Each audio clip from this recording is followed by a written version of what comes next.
உயிர்த்தெழுதலுங்கிறத நீங்கள் தெளிவாக புரிஞ்சுக்கிட்டீங்கன்னா தான் உயிர்த்தெழுடைய நிறைவு பெறும். நான் போய் சொன்னேன், உயிர்த்தெழுதல் எப்போ தான் நிறைவு பெறும்? அடக்கம் பண்ணப்பட்டு கல்லறையில் வச்சு காத்திருந்து உயிர் பெற்று ஊழியம் பண்ணி பரலோகத்துக்கு போன பிறந்தான் உயிர்த்தெழுதல் நிறைவேறும். அது வரைக்கும் உயிர்த்தெழுதல் என்ன செய்யல, முடியல. இப்போ மோசே எங்க இருக்காரு? பூமியில் இருக்காரு. எப்படி மோசே பூமியில் இருப்பாரு இல்லையா? வேதத்தின்படி வேதம் சொல்லுது மோசே எங்க இருக்காரா? பூமியில் இருக்கிறாரு. ஆனால் நமக்கு தெரிஞ்ச மோசே என்ன பண்ணிட்டாரு? செத்து போயாச்சு. வேதம் சொல்லுது மரித்தோர்கள் உயிர்த்தெழுவார்கள் என்பதை மோசே பேசினாரு. அது ஆபிரகாமின் உயிர்த்தெழுதல், அது ஆபிரகாமின் உயிர்த்தெழுதல் அப்படின்னு பைபிள் சொல்லுது. ஆனால் நமக்கு தெரிஞ்சது என்னது? ஆபிரகாம் செத்து போயாச்சு. பைபிள் உயிர்த்தெழுதலை நீங்கள் பார்க்குற மாதிரி பார்க்கல. ஆபிரகாமிலிருந்தே உயிர்த்தெழுதல் நடந்துட்டு இருக்கு. ஆபிரகாமிலிருந்தே உயிர்த்தெழுதல் நடந்துட்டு இருக்கு. உயிர்த்தெழுதல் நிறைவேறியதா அப்படிங்கிறதா கேள்வி இல்லையா? அவர்கள் எல்லோரும் உயிரோடு இருக்கிறார்கள், ஆனால் நிறைவு பெறுவதற்காக காத்திருக்கிறார்கள். யாருக்காக?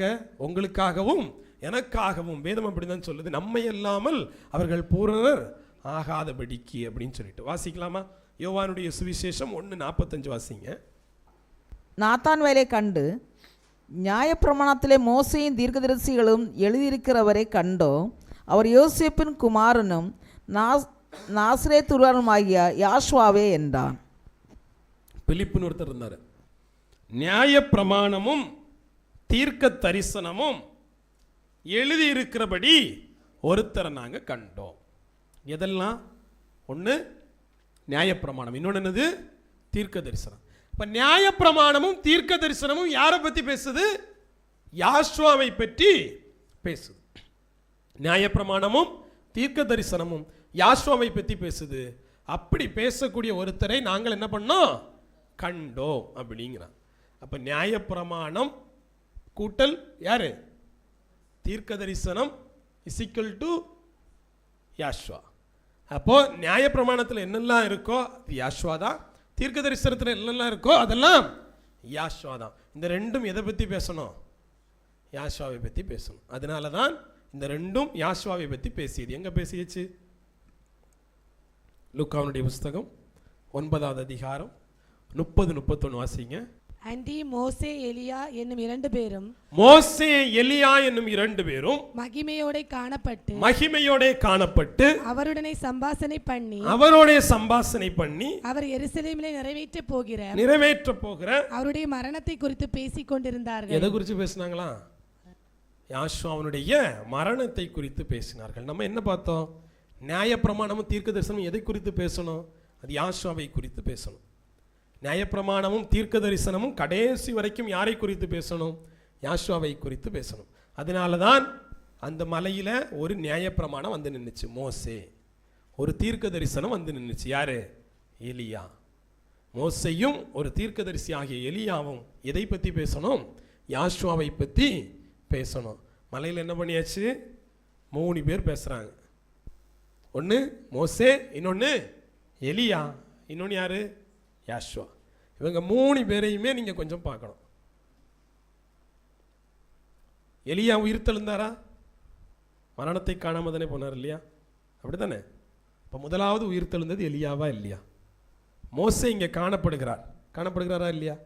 அப்போ யாஷ்வாவுக்கு முன்னாடி உயிர்த்தெழுந்தது மோசேயா இல்லையா? அப்போ எப்படி நம்ம மறுபடியும் மெஸ்ஸியா தான் முதலாவது உயிர்த்தெழுந்தாருன்னு சொல்கிறோம்? மோசே சொல்கிறான் ஆபிரகாமே உயிர்த்தெழுந்துட்டான் இல்லையா? மரித்தோர் எழுந்திருப்பார்கள் என்பதை மோசே முச்செடியின் வாசகத்தில் எழுதியிருக்கிறாரே, அது எப்படி எனில் அப்படின்னு சொல்லிட்டு தான் ஆரம்பிக்கிறார். என்னது? ஆபிரகாமின் தேவன் என்றும் ஈசாக்கின் தேவன் என்றும் யாக்கோவின் தேவன் என்றும் எழுதியிருக்கிறார். செத்து போனவே எழுந்திருக்கிறனால தான் அவர் அதை எழுதியிருக்கிறார் அப்படின்னு. இப்போ என்ன கேள்வி வருதுன்னா, மறுபடி யார் தான் முதல்ல உயிர்த்தெழுந்தா அப்படிங்கக்கூடிய ஒரு கேள்வி வருது. வாசிக்கலாமா? பிலிப்பியருடைய புஸ்தகம் 3வது அதிகாரம் 21வது வசனம்.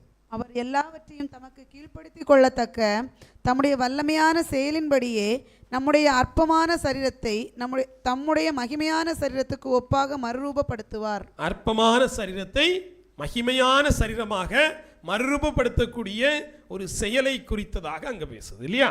அற்பமான சரீரம் எப்படி மாறணும்? மகிமையின் சரீரமாக மாறணும். இந்த சரீரம் லாசருக்கோ இல்லை வேற யாருக்கோ மாறலை. ஆனால் இந்த மகிமையான சரீரம் யாருக்கு மாறிச்சு? மோசைக்கு மாறிடுச்சு. மகிமையின் சரீரத்தில் வந்தாரா இல்லையா? எலியாவுக்கு மாறிடுச்சு. அப்போ அற்பமான சரீரம் மகிமையின் சரீரமாக மோசைக்கும் எலியாவுக்கும் காணப்பட்டுச்சு. பார்த்தாச்சு, மகிமையின் சரீரத்தில் 2 பேர் நிற்கிறாங்க. இவர்கள் சரீரம் மாற்றப்பட்டிருக்கு, அதில் மாற்றுக்கிறது இல்லை. சரீரம் என்ன பண்ணியிருக்கு? மாற்றப்பட்டிருக்கு. யாரால் மாற்றப்பட்டிருக்கு? மறுரூபம் யாரால் நடக்கணும்? யாஷ்வாவால் மாற்றப்பட்டிருக்கு. அப்போ யாஷ்வா எப்போலேருந்து இருக்கிறாருன்னு ஒரு கதை இருக்கு இல்லையா? யாஷ்வா தான் மாற்றணும்னு பைபிள் சொல்லிடுது. அப்போ எப்போலேருந்து யாஷ்வா இருக்கிறாரு? மோசைக்கு முன்னதாகவே அவர் இருக்கணும். அதனால தான் பைபிள் என்ன சொல்லுது? மோசையோடு கூட சென்ற கண்மலை மெஸ்ஸியாவே அப்படின்னு சொல்லுது இல்லையா?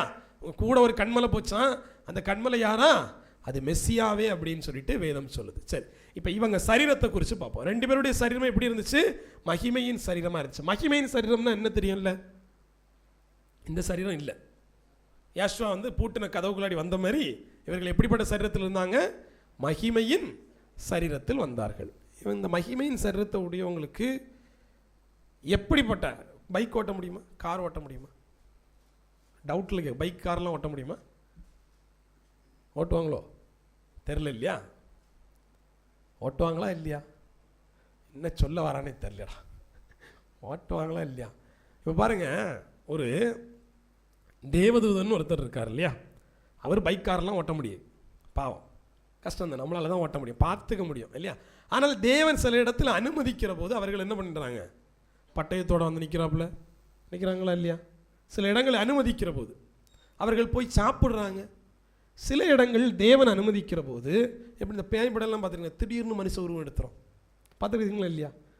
ஏதோ ஒரு விதத்தில் பைபிளோட ஒரு கனெக்டிவிட்டி இருக்கும். எப்படின்னா தேவன் அனுமதிக்கிற போது அவர்கள் ஒரு ரூபத்தையும் ஒரு சாயலையும் எடுக்க முடியும். அது தேவதூதர்களாக இருந்தாலும் சரி, அது சாத்தானாக இருந்தாலும் சரி. வேதத்தின்படி ஒரு ஆவி தான் நினைக்கக்கூடிய சாயலையும் ரூபத்தையும் அனுமதிக்கப்படுகிற போது என்ன செய்ய முடியும்? எடுக்க முடியும். இப்போ மோசை கதைக்கு வருவோம். மோசைக்கு இப்போ என்ன தான் இருக்குது? மகிமையின் சரீரம் தான் இருக்குது. என்ன இல்லை? மாம்ச சரீரம் இல்லை. அவங்க 2 பேருமே என்ன இருக்காங்க? மகிமையின் சரீரம். அப்போ கார் பைக்கெல்லாம் ஓட்ட முடியாது. அப்போ சார்வால் இதில் போயிட்டு வருவாங்க.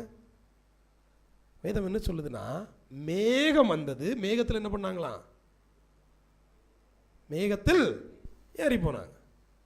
கிளியர் தானே? மேகத்தில் ஏறி போனாங்க. மேகத்தில் ஏறி போனாங்களா? பரலோகத்துக்கு போனாங்களா? மேகத்தில் ஏறி போனாங்க. திருப்பியும் சொல்கிறேன், மோசேயும் எலியாவும் மேகத்தில் ஏறி போனார்களே தவிர பரலோகத்துக்கு என்ன செய்யலை? ஏறி போகலை. மோசேயும் எலியாவும் பரலோகத்துக்கு போயிட்டாங்கன்னா மெஸ்ஸியா வருவதற்கு முன்னதாக யார் வரணும்? யாஷ்வா இந்த உலகத்தில் இருக்கிறாரு. அவர்கிட்ட போயிட்டு எலியா எங்க அப்படின்னு கேட்குறாங்க. அவர் என்ன சொல்ல? எலியா வந்தாயிற்று. அவர் யாரை பற்றி சொன்னார்? யோவான் ஸ்நானகரை பற்றி சொன்னார். அவர் இந்த உலகத்தில் வருகிற போது எலியா வந்தால் தான் அவர் வர முடியும். அதனால தான் யோவான் ஸ்நானகன் பிறந்து 6 மாதம் கழித்து அவர் பிறந்தார். இனி அவர் இந்த உலகத்தில் வருவாரா இல்லையா? அப்போ எப்பெல்லாம் மெஸ்ஸியா வராரோ அதுக்கு முன்னாடி யார் வரணும்? எலியா வரணும். எலியாவை நீங்கள் வானத்துக்கு அனுப்பிட்டீங்கன்னா கஷ்டமாக போயிருமா இல்லையா? பரலோகத்துக்கு அனுப்பிட்டீங்கன்னா கஷ்டமாக போயிருமா இல்லையா? அப்போ அவருடைய ஊழியம் என்ன செய்யலை? இன்னும் முடியவே இல்லை. எலியாவின் ஊழியம் இன்னும் முடியவே இல்லை. அதனால நம்மளால் என்ன பண்ணிட்டு இருக்காப்புல? யார் இறங்கி மேகத்தோட விளையாடிக்க எங்கே போக முடியாது? பூரணமாக போய் எங்கே போயிட முடியாது? பரலோக ராஜ்யத்துக்கு போக முடியாது. புரியுதா இல்லையா? அப்போ எலியா மேகத்தில் ஏறிக்கொண்டான், மோசே மேகத்தில் ஏறிக்கொண்டார்களே தவிர அவர்கள் பரலோக ராஜ்யத்திற்கு போகவில்லை. இப்போ நம்ம ஒருவேளை பரலோகத்தில் தான் அநேக வாசஸ்தலம் உண்டு இல்லையா? இவங்களுக்குன்னு தனியாக ஏதாவது ரூம் ஒதுக்கி கொடுத்துட்டாங்க போல இல்லையா? அப்படி ரூம் ஒதுக்கி கொடுத்துட்டு இருந்தா வசனம் பொய்யாயிரம். என்னது? வானத்துக்கு ஏறினவரும் இறங்கினவரும் யார் தான்? முதல்ல நம்மளுங்கிறதுங்கிறது தப்பாக போயிடும். அப்போ இவங்களை எங்கே கொண்டு போக முடியாது? தம்பி, உன்னை பரலோகத்துக்கெல்லாம் கொண்டு போக முடியாது.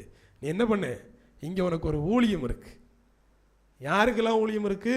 மகிமையின் சரீரத்தை கொண்ட மோசேக்கும் ஊழியம் இருக்குது, மகிமையின் சரீரத்தை கொண்ட எலியாவுக்கும் ஊழியம் இருக்குது. அதனால தான் நம்மால் என்ன பண்ணா? மேகத்தில் போயிட்டு இருந்தான். சரி, இப்போ இருக்கட்டு. இப்போ இவங்க மகிமையின் சரீரத்தை அடைஞ்சாச்சு இல்லையா? நான் தான் சொன்னேன், உயிர் தெழுந்துட்டாங்களான்னு கேட்டால் இல்லை. உயிர் தெழுதல் எப்பொழுது நிறைவடையும்? மகிமையின் சரீரத்தை யாஷ்வா எப்போவே எடுத்துட்டாரு? 3வது நாள்லேயே எடுத்துட்டாரா இல்லையா? 3வது நாள்லேயே அவர் உயிர் தெழுந்துட்டாரா? பரலோக ராஜ்யத்துக்கு போயிட்டாரா? ஊழியத்தை முடிச்சிட்டாரா? இல்லை. அவர்கள் மகிமையின் சரீரத்தில் செய்ய வேண்டிய ஊழியம் இருக்கு.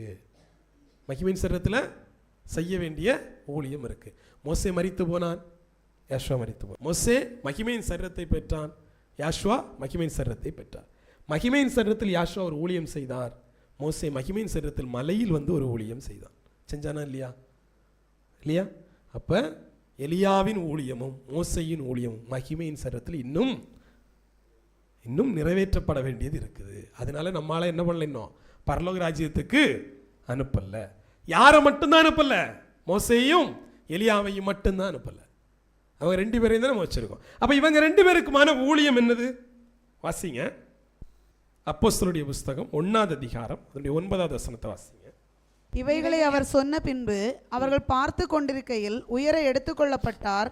அவர்கள் கண்களுக்கு மறைவாக ஒரு மேகம் அவரை எடுத்துக்கொண்டது. எது அவரை எடுத்துக்கொண்டது?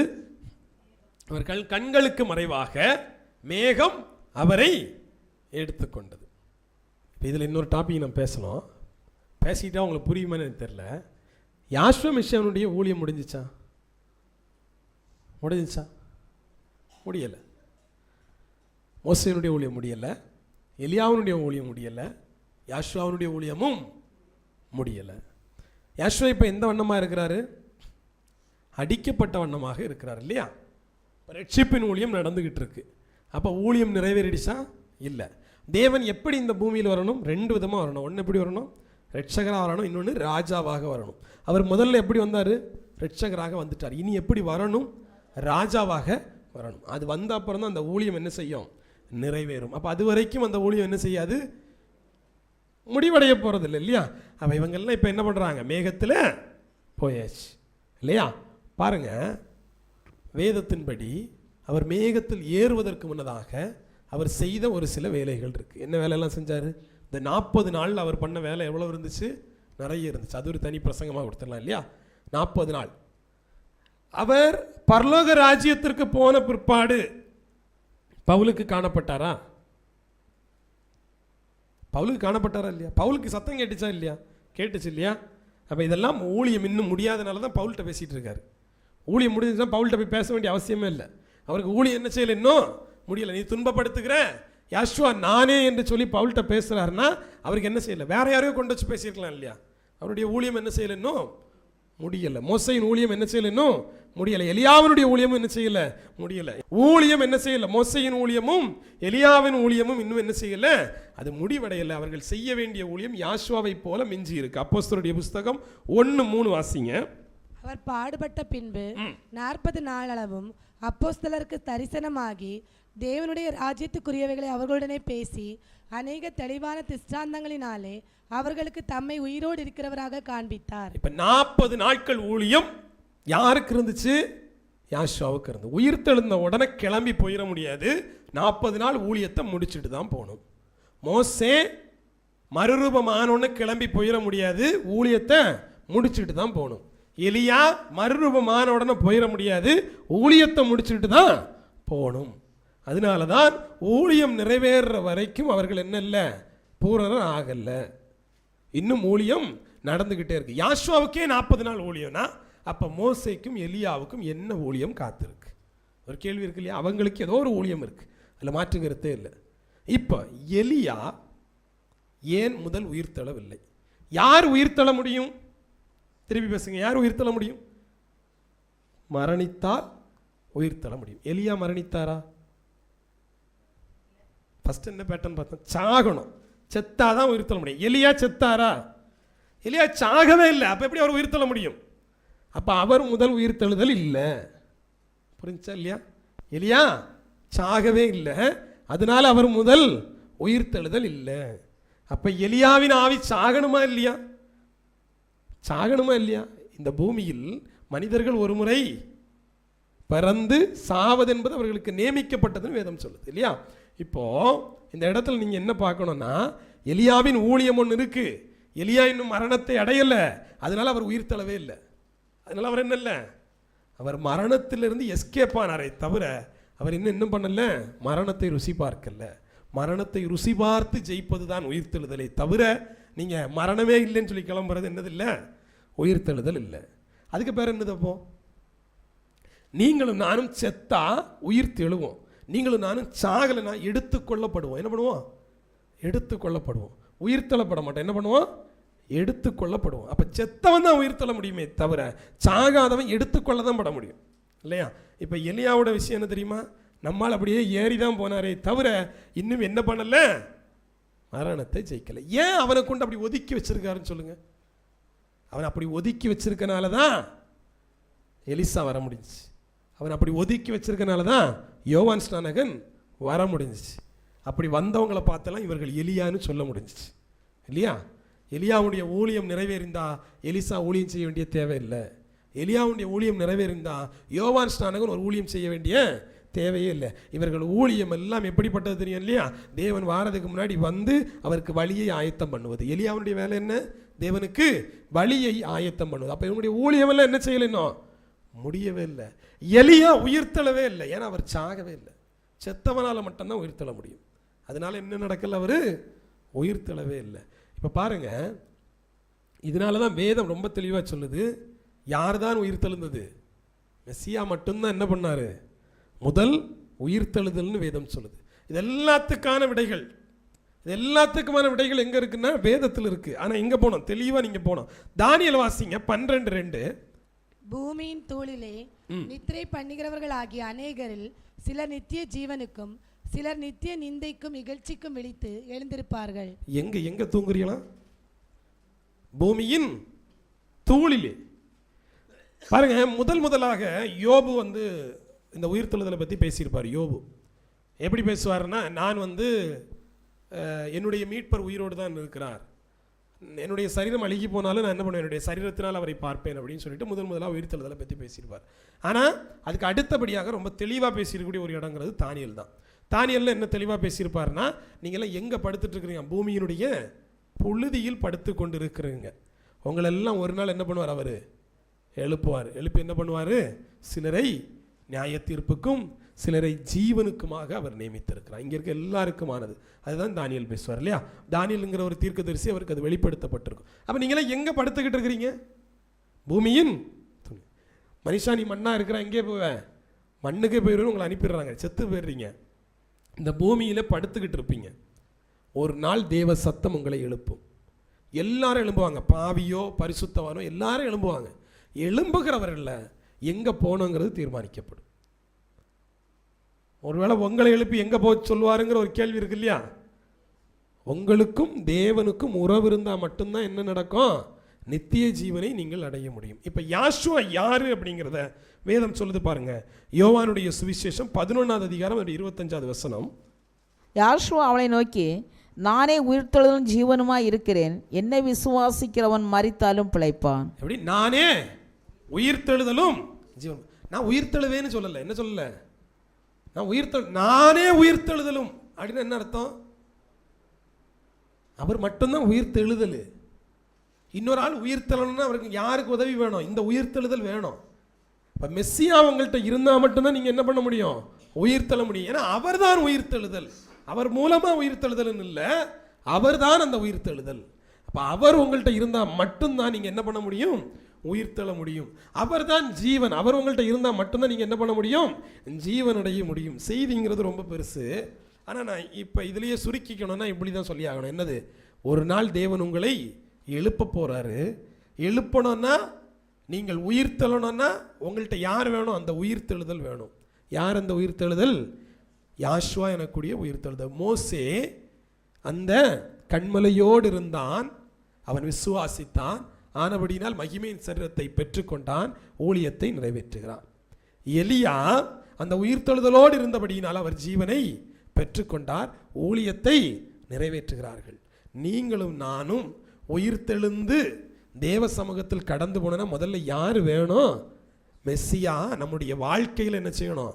அவர் வேணும். மெஸ்ஸியா இல்லாமல் நீங்களும் நானும் உயிர்த்தெழ முடியுமான்னு கேட்டால் உயிர்த்தெழ முடியாது. அதுக்கு ஒரு 40 நாள் வேலை இருக்குது. எத்தனை நாள் வேலை இருக்குது? 40 நாள். நாங்கள்லாம் சாக போகிறதில்ல நீங்கள் நினச்சிங்கன்னா, எடுத்துக்கொள்ளப்படுவதற்கு முன்னாடியும் ஒரு 40 நாள் வேலை இருக்குது. அந்த 40 நாள் ஊழியத்தை நீங்களும் நானும் கூட. மோசே 40 நாள் ஊழியத்தை நிறைவேற்றினார். எப்படி நிறைவேற்றினார் தெரியுமா? பூமியில் இருக்கிற போது பூமியில் இருக்கும்போது, யாஷுவா பூமியில் இருக்கிற போது ஒரு 40 நாள் ஊழியம் எங்க நடந்துச்சு? வனாந்திரத்தில். யாரை ஜெயிக்கிறதுக்கு? அப்புறம் உயிர்த்தெழுந்ததுக்கு அப்புறமா ஒரு 40 நாள் ஊழியம் நடந்துச்சா இல்லையா? நடந்துச்சு. இப்போ மோசே பூமியில் இருக்கிற போது ஒரு 40 நாள் ஊழியம் எங்க? மலையில் போய் தேவனுடைய நியாயப்பிரமாணத்தை பெரும்படியாக அதே மலையில் எலியா 40 நாள் ஊழியம், அதே மலையில், அதே சீனாய் மலையில் 40 நாள் ஊழியம் இல்லையா? தேவ சமூகத்தில் அந்த மலையில் 40 நாள் ஊழியம், கண்மலையை நோக்கியதான ஒரு 40 நாள் ஊழியம். உங்களுடைய வாழ்க்கையிலும் என்னுடைய வாழ்க்கையிலும் கூட ஒரு 40 நாள் ஊழியத்தை நீங்கள் நிறைவேற்றினாதான் தேவ சமூகத்தில் எதையாகிலும் பெற்றுக்கொள்ள முடியும். மோசே எதை பெற்றுக்கொண்டான்? நியாயப்பிரமாணத்தை பெற்றுக்கொண்டான். எலியா எதை பெற்றுக்கொண்டான்? தீர்க்க தரிசனத்தை பெற்றுக்கொண்டான். எலியா அந்த மலையில் போய் நின்றுட்டு நான் மட்டும்தான்ப்பா இருக்கிறேன்னு சொல்லும்போது, என்னால் முடியாது நான் செத்துருவேன்னு சொல்லும்போது தேவன் என்ன பண்ணார் தெரியுமா? தீர்க்க தரிசனத்தை அந்த இடத்துல நிறைவேற்ற ஆரம்பித்தார். நீ போய் எலிசாவை உன்னுடைய ஸ்தானத்தில் அபிஷேகம் பண்ணு, நீ போய் யெகூவை ராஜாவாக மாற்று. இதெல்லாம் எங்கே வச்சு சொல்கிறாரு? 40 நாட்கள் அந்த மலையில் தான் அவனுடைய தீர்க்க தரிசனம் நிறைவேற்றப்படுது. அவனுடைய இடத்துல இன்னொரு ஆளை எடுப்பக்கூடியதும் அதே மலையில் தான் நடக்குது. மோசைக்கும் அதே தான். அவருடைய கரத்தில் நியாயப்பிரமாணம் இந்த 40 நாள் ஊழியத்தை முடிச்ச அப்புறம் தான் என்ன செஞ்சு கொடுக்கப்பட்டுச்சு. அதே போல் நீங்களும் நானும் ஒரு 40 நாட்கள் ஒரு ஊழியம் இருக்கு. அதை நிறைவேற்றினா மட்டும்தான் தேவ சமூகத்திலிருந்து நீங்கள் பெற்றுக்கொள்ள முடியும். தேவ சமூகத்திலிருந்து பெற்றுக்கொண்ட எலியாவும் தேவ சமூகத்திலிருந்து பெற்றுக்கொண்ட மோசையும் மட்டும்தான் மகிமையின் சரீரத்தை அடைய முடிஞ்சுச்சு. எல்லாரும் மகிமையின் சரீரத்தை என்ன பண்ண முடியாது? அடைய முடியாது. மகிமையின் சரீரத்தை அடைந்தவர்கள் மட்டும்தான் எடுத்துக்கொள்ளப்படுதல் என்ன பண்ண முடியும்? பிரவேசிக்க முடியும். நீங்களும் நானும் எடுத்துக்கொள்ளப்படுதல் பிரவேசிக்க வேண்டும் என்று சொன்னால் பூமியில் செய்ய வேண்டிய ஊழியம் ஒன்று இருக்கிறது. அந்த ஊழியத்தை நிறைவேற்ற ஆரம்பியுங்கள். அது 40வது நாள் என்ன செய்யும்? பூர்த்தி அடையும். அன்று தேவன் உங்களுக்கான ஆசீர்வாதத்தை உங்களுக்கு கட்டளையிடுகிறவராக இருக்கிறார். தேவ சமூகத்தில் ஒப்பு கொடுத்து ஜெபிப்போம்.